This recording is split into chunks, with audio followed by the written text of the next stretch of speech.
साहब मगर परवेज़ खटक ने कल कहा कि उन्हें वज़ीर आज़म ने कहा है कि जाके मौलाना से बात करें, तो मौलाना आज जो वज़ीर आज़म ने इतना कैजुअल रिमार्क दिया उसके बाद क्या वाकई वज़ीर आज़म ने परेशान थे इसलिए कहा होगा, या वो सिर्फ खातिर जमा पूरी करना चाहते थे कि जाके बात कर लें ताकि हम कह सकें कि हमने तो बात की थी, या फिर किसी के दबाव में वज़ीर आज़म को परवेज़ खटक से कहना पड़ा कि जाके बात कर लें और वो चाह नहीं रहे थे कि बात करें?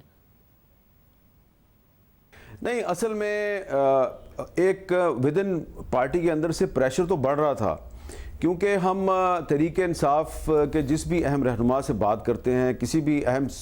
वज़ीर के साथ बात करें, तो वो काफ़ी दिनों से ये कह रहे थे कि हमें मौलाना के साथ मुज़ाकरात करने चाहिए। और ख़ास तौर पे जो शेख रशीद साहब ने जो 2 दिन पहले बयान दिया था कि जिन लोगों को बात करने का सलीका आता है वो बात कर रहे हैं और मौलाना इस्लामाबाद नहीं आएंगे, उस बयान से मौलाना के मौक़िफ़ में मज़ीद सख्ती पैदा हो गई थी। और उन्होंने फिर प्राइवेटली लोगों को बताना शुरू कर दिया कि ये शेख रशीद साहब जिन की तरफ इशारा कर रहे हैं, तो उनके साथ फ़लाँ साहब के साथ मेरी ये बात हुई, फ़लाँ साहब के साथ मेरी ये बात हुई। तो एक्चुअली शेख साहब ने इंस्टिगेट किया है, शेख साहब ने उस एफर्ट को भी सबूताज किया है। और फिर जो एक जो उस डेकोरम था उस सारे कॉन्टैक्ट का, उसमें जो एक प्राइवेसी थी उसको भी उन्होंने ख़त्म कर दिया। और फिर मौलाना ने भी कोई ख्याल नहीं रखा, उन्होंने भी फिर सारी बातें तश तश बाम कर दी हैं। तो अब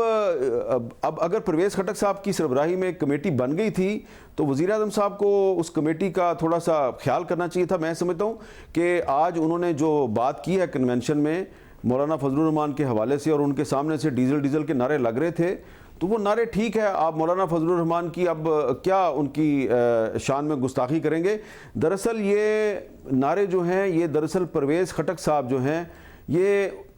उनकी भी मेरा ख्याल है कि शान में गुस्ताखी हो रही थी। बहुत शुक्रिया, कि भाई हमारे साथ मौजूद थे।